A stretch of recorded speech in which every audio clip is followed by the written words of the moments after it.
Bienvenue dans le billet du mardi. Aujourd'hui, on va parler de la Banque Centrale Européenne qui accuse une perte record de 8 milliards d'euros. Une hausse de ces pertes, en fait, et qui était liée à tout ce qui a été mis en place depuis 2022. La différence, c'est que par rapport à 2023, la Banque Centrale Européenne n'a plus de provisions. On revient sur le CryptoGate lié à la crypto-monnaie Libra en Argentine. Je me suis pris une gifle, annonce Javier Milei, donc le président d'Argentine, après avoir fait la publicité de cette crypto-monnaie qui s'est ensuite effondrée. Donc elle est montée à 4 milliards de dollars de valorisation avant de s'effondrer à 100 millions. Il se retrouve de ce fait au milieu d'un scandale politico-judiciaire en Argentine.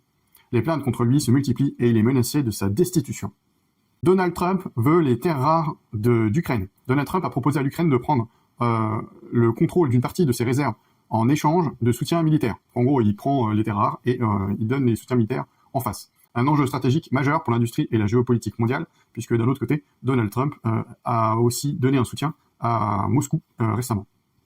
Côté bourse, le comeback de la tech chinoise, l'intelligence artificielle stimule la reprise des valeurs technologiques en Chine, ce qui a un impact positif sur l'indice boursier chinois.